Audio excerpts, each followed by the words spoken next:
Sorry I'm late. Thank you all for waiting. And I especially thank never late. Never late.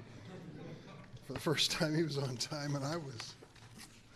I want to thank all the organizations and individuals who've come up today to join us and support our effort to protect veterans from being defrauded and other student borrowers as well by Secretary Betsy DeVos's new borrower defense rule.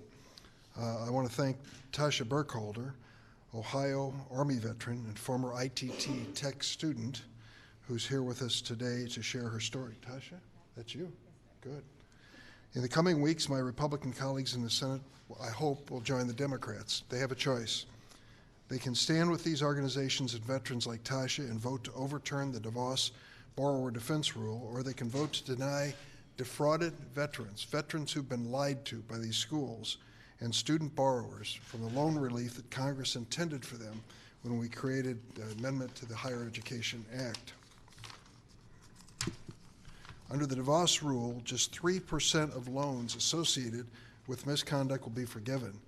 3%. The reason? The rule places new burdens on defrauded borrowers like these veterans that many will never be able to meet. Under the DeVos rule, defrauded borrowers have to prove the school intentionally defrauded and harmed them. Now, how are they going to prove it? And the DeVos rule eliminates the opportunity for group discharges for borrowers that experience similar misconduct from the same school. Instead, Betsy DeVos would make defrauded veteran borrowers apply on their own as individuals, making each submit evidence and proving their cases individually. She's basically telling these veterans and borrowers, you're on your own, lawyer up. We know the hardships that defrauded borrowers face. We'll hear about them in a moment. Now Secretary DeVos wants to make them jump through impossible hoops for relief. The DeVos rule slashes relief for defrauded veteran borrowers, making taxpayers pay a higher proportion of relief that is granted. The only winners here are the predatory schools that the DeVos rule shields from accountability, financial in other words. Our veterans and service members deserve better than that.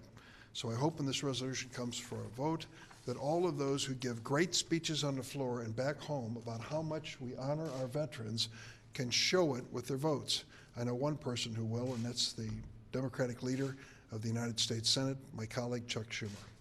Well, thank you, Senator Durbin. And Senator Durbin's had a passion for maybe close to a decade of preventing these for-profit schools from taking advantage of students. And basically, so many of them just rip the federal government off. They say, we're going to get students loans, we're not going to give them the right education, and then we're all left, the poor students, and everyone else is left holding the bag while the owners of these for-profit schools do just the word that some of these schools are intended to be is just the last word, profit, not education. So I want to thank Senator Durbin for his leadership, and to the veterans and veterans organizations who are here today, whose strong advocacy on behalf of defrauded borrowers has made a real impact. They're defending veterans who have defended us, and they're defending many young people who are not veterans as well, who are also victimized. We're here because President Trump and Betsy DeVos have once again taken away protections for hardworking Americans trying to get ahead. The borrower defense rule was put in place to protect students and give relief when they're misled, cheated, defrauded by the for-profit colleges. How could anyone argue with that? How could anyone argue with that?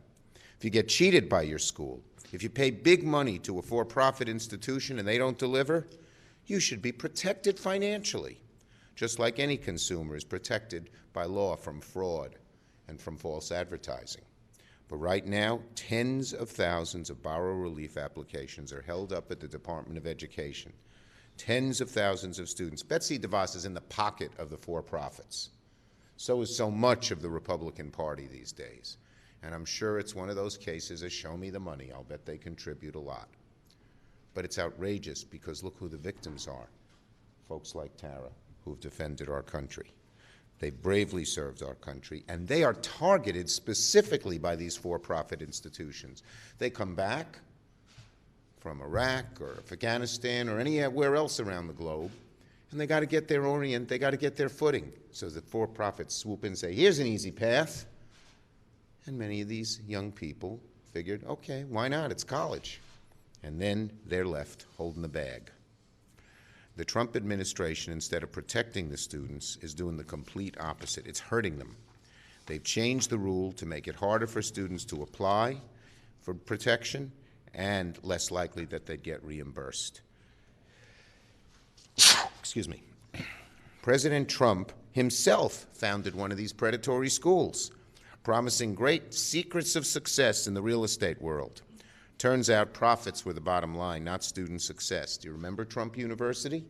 So no wonder this administration's in the pocket of the for-profits.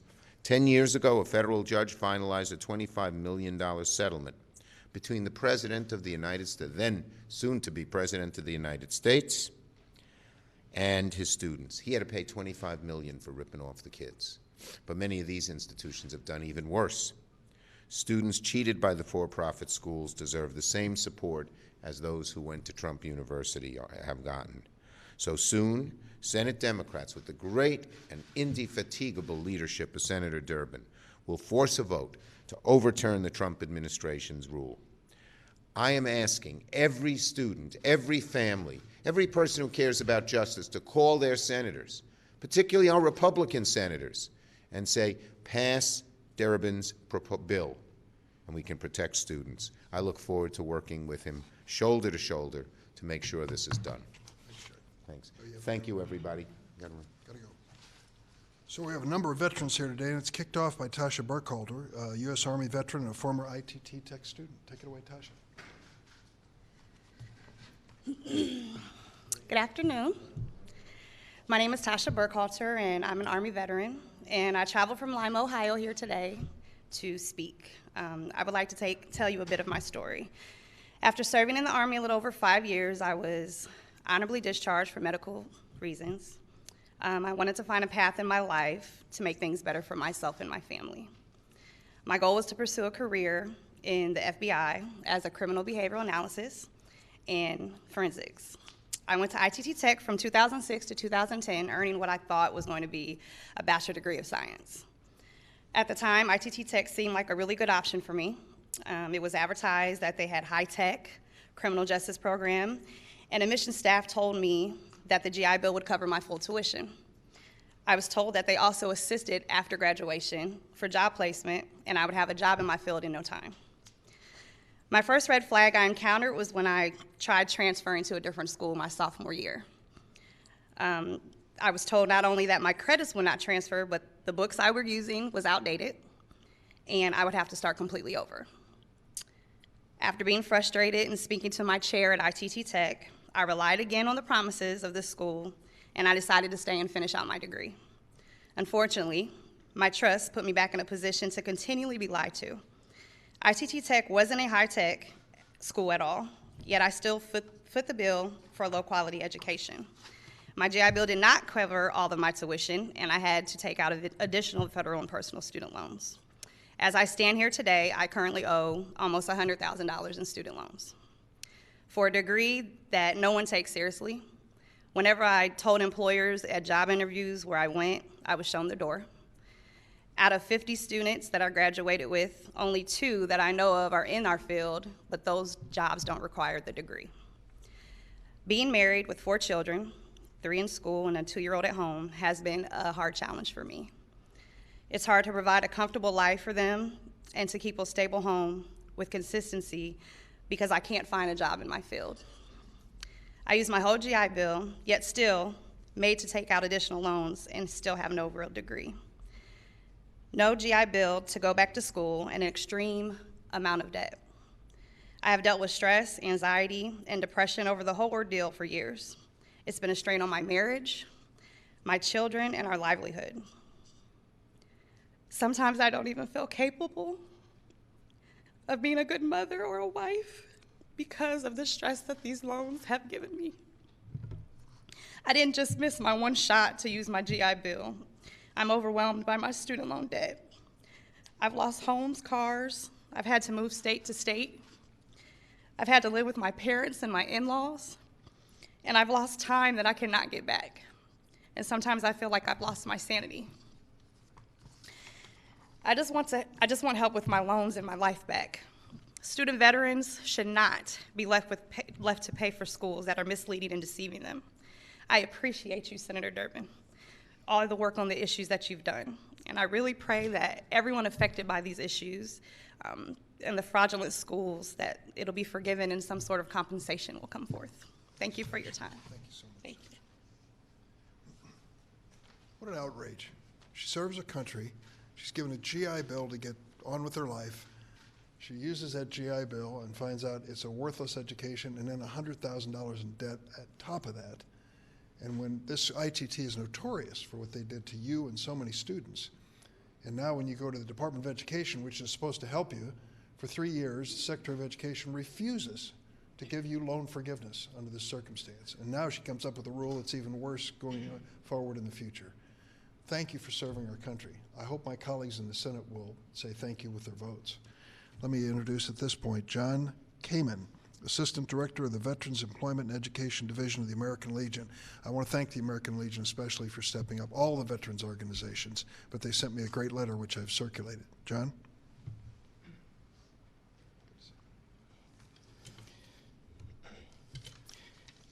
On behalf of National Commander Bill Oxford and the nearly 2 million members of the American Legion, I'd like to thank Senator Durbin for his abiding attention on this issue.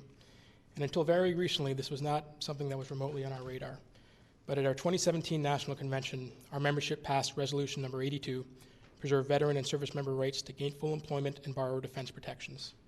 So what happened and why the change? The answer is written in the headlines that we've seen over the past 2 years. Corinthian colleges close, ITT Tech shutters its doors, and recently Argosy University ceasing operations in 2019. And the connecting thread with all of them was the aggressive targeting of veterans.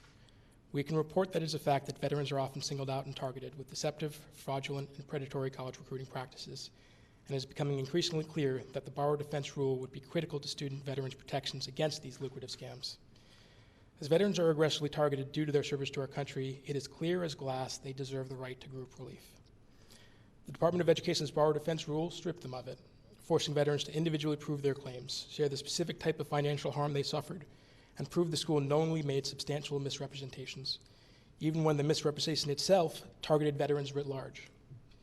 The preponderance of evidence required for this process is so onerous that, as Senator Durbin noted, the Department of Education itself estimated that only 3% of applicants would get relief.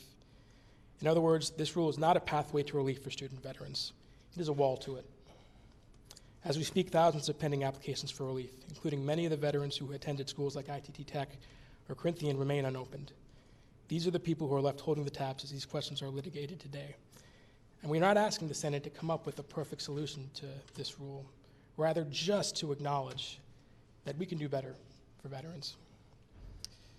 The rule that the Department of Education has promulgated flagrantly denies veterans basic dignities to this, and the American Legion calls on the Senate to stand with these veterans and overturn this regulatory action. Thank you. Thanks, John. Just to bring this down to the real world, as you've described it here, under the new rule, you would have to go out and hire a lawyer who would have to prove what you said here, despite the fact that other students at ITT had exactly the same experience. They have to prove it individually, each and every one of them with their own lawyer under the new Betsy DeVos rule. That is just something that's not practical. With $100,000 in student debt and raising a family, that you're now going to go out and pay a lawyer to represent you in this case, she knows it's going to make it more difficult, and for a lot of students, they're just going to give up and not try. So that's what the bottom line is for too many. James Haynes is here, Federal Policy Manager of the Veterans Education Success. James? Veterans had a target on their backs when they were in uniform. There's no need to have one again when they go to college. Good afternoon. My name is James Haynes, and I'm the Federal Policy Manager for Veterans Education Success. We are thankful to the House of Representatives for passing CRA HJ Res 76 with bipartisan support, and for Representative Lee and Senator Durbin for their leadership in introducing this vital resolution, and especially to Tasha for sharing her story today. Student veterans are targeted by unscrupulous colleges for their lucrative military education benefits. Veterans Education Success has worked with over 5,000 service members and veterans, and we have seen firsthand how these schools lie to them. They are lied to about whether their credits will transfer, their job prospects, the quality of education, and they are lied to about their tuition. In the end, these students find they were deceived into wasting their hard-earned GI Bill benefits, are left with burdensome student loan debt, and despite promises for their schools, are unable to find a job in the career they studied for. We have helped many veterans apply for borrower defense relief from the Department of Education. These veterans need borrower defense. They need their government to stand up to them for them, just as they stood up to serve our country. The 2016 borrower defense rule did just that. It was an essential tool to provide students necessary relief when a school lied to them. Instead of implementing these rules, the Department of Education has refused to act on them and instead published a new rule that rolls back these common sense regulations. Instead of helping student veterans, the department has foreclosed almost all relief for those who have been defrauded. Instead of helping the students, the department's rules are so arduous that only 3% of claims will be approved by their own estimation. CRA SJ Res 56 brings these protections back for service members and veterans and will ensure schools, not the students, are the ones to bear the burden and be held accountable for their predatory actions. Now is the time for Congress to act. We are hopeful that the Senate will pass this resolution with broad bipartisan support. Service members, veterans, and their families deserve to know that the federal government, which approved these schools, and in doing so put its stamp of approval on them, will ultimately do what's right by the brave men and women who have willingly risked their lives to serve our nation. Thank you. What an important point. These schools could not have even entertained federal government loans for these students unless their accreditation was recognized by the federal government. So we started off giving a seal of approval to students like yourself to go into these schools thinking, well, this has got to be a good place to go to school. You can get a federal loan here. Turns out we were complicit. When they started cheating the students, we didn't step in and do what we should have done. And you shouldn't have to pay a price for that. Next up is Travis did I pronounce it? Travis Orr, who is the Director of Government Affairs, Iraq and Afghanistan Veterans of America. Travis? Good afternoon. On behalf of Iraq and Afghanistan of America's 425,000 members, I want to say thank you to Senators Durbin and Schumer and to all of our VSO allies for their hard work to protect borrowers' defense regulations for all students, including military-connected students. IAVA remains committed to defend veterans' education benefits, which includes having strong borrower defense protections. Since its inception, the post-9/11 GI Bill has faced threats of abuse, and IAVA will continue to fight these efforts to ensure that the attempts are not successful. We must continue to not only hold the line in defending these essential earned benefits, but also in providing that they still stay relevant to the changing educational landscape. An incredible 93% of IAVA's members surveyed reported that they have either used the GI Bill benefits, plan to use the GI Bill, or will transfer it to a dependent. And it also has an over 80% approval rating of approved above average. However, the GI Bill is still being exploited by underperforming actors who take advantage of veterans' benefits and often leave veterans stuck with unnecessary debt and a subpar education. Many military-connected students are also first-generation students, myself included, which makes them targets of low-performing predatory schools through no fault of their own. When I started searching for a school after the military, I didn't know where to look or what to look for. I was fortunate enough to find a good local community college to start my college career. However, not all students are as lucky as I was. When students are purposefully defrauded by these predatory schools, there must be protections in place to make things right again. Not only to protect the students, but also the taxpayers. By having strong borrower defense rules in place, we can ensure that not only members of the military, veterans, military families, survivors, and all students are protected from low-performing schools, but the schools are also being good stewards of taxpayer dollars. Thanks again to Senator Durbin and all of our VSO partners. Thanks, Travis. Justin Housechild is the legal fellow at the Student Veterans of America. So on behalf of the more than 750,000 student veterans that Student Veterans of America represents, I want to thank everybody in this room, including Senator Durbin, for his excellent leadership on this issue in the Senate. I'm going to keep things pretty short here because the issue is pretty simple. Thousands of military-connected students have been impacted by school closures like those we've seen at Corinthian and ITT Tech, among others. Many military-connected students borrow federal student loans because they don't have access to benefits like the GI Bill, or because, as Tasha pointed out, the benefit doesn't cover the full cost of their attendance at the institution while they attend. These students deserve a fair process to have their loans forgiven if they were defrauded by their school. Unfortunately, the Department of Education's new rule creates significant barriers for students seeking loan discharge after being defrauded. Student Veterans of America urges the Senate to vote yes on the Congressional Review Act resolution to overturn the department's misguided borrower defense rule that will ultimately harm not just military-connected students, but all students. Thank you. Thanks, Justin. Ashlyn Haycock has the longest title. Deputy Director, Policy and Legislation, Tragedy Assistance Program for Survivors. Ashlyn. Good afternoon. I'm Ashlyn Haycock. I'm with TAPS, the national organization representing all of those who lost a loved one in military service. Because we'd like to reiterate that it's not just veterans who are impacted, but their widows and their children. The families of those who've given the ultimate sacrifice are impacted. And just like my friends up here, I'm going to keep it pretty brief. We as taxpayers should be incredibly concerned by the proposed rule. They are using federal taxpayer dollars to go to these predatory schools, and those predatory schools are not doing right by them. And because the Department of Education is approving these schools, it is the Department of Education's job to make sure that, as consumers, those students who are using federal taxpayer dollars at federally approved schools are taken care of. Thank you so much. Well, the longest title, but the shortest speech, and a very good one. Thank you very much. Thanks, Ashlyn. Appreciate that. Jennifer Davis is Government Relations Deputy Director for the National Military Family Association. Thank you, Senator. Thank you all for being here today. My name is Jen Davis, and I'm the Government Relations Deputy Director for the National Military Family Association. The National Military Family Association is concerned about many provisions in the Department of Education's new borrower defense rule. Specifically, the significant cut in time in which a defrauded borrower may apply for loan discharge, the lack of appeals process should a claim be denied, and the lack of protection against retaliation by the institution against a borrower who has a successful claim. Our nation asks military families to move every few years, and when they move or deploy, military-connected students struggle to transfer credits from one school to another, which results many times in excess money and time spent in getting an education. On top of that, military families are often targeted, as you've heard before today, by bad actor institutions and defrauded out of their Department of Defense and Department of Veterans Affairs education funds. We must stop this from happening. When military-connected students are defrauded out of benefits earned through service to our country, it's up to us to make sure that their futures are safe and their benefits are restored. The Department of Education's new borrower defense rule adds additional unnecessary complications for military-connected students who have already given so much to our country. We appreciate Senator Durbin's resolution to block this rule, which would be harmful to military families. Thank you. Thanks, Jennifer. Appreciate it very much. Any questions from the media?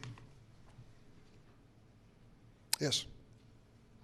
How soon do you plan to enforce this vote? Is it the week after recess? Well, I thought it would be tomorrow, but it turns out that the War Powers resolution relative to Iran has amendments, and so we won't be able to finish tomorrow. So my plan, with the cooperation of the majority leader, is as soon as we return from the President's Day recess. Yes. Right now, what type of bipartisan support do you have on this? I have a lot of. There were 6 Republicans. I have a lot of Republicans who have expressed an interest in this, and I don't have any that have made a verbal commitment to me. But you're looking at my secret weapon here. I believe that veterans organizations appealing to these senators and explaining to them Tasha's story and the stories of so many others can bring them around. 8 or 9 of them that I've spoken to personally, face-to-face, were open to this. They wanted to hear more about it when I approached them a few weeks ago. So these veterans organizations, as we see on the board over here, I think if they reach out to the, I was listening where some of these folks were from, and I'm thinking, I know who you should call. You know, you can make a big difference. So I think it's a good, strong issue for us. I think we have a good chance. Anyone else? Thanks, everybody. And special thanks to the vets and the organizations that represent them for coming out and make all the difference. Thank you.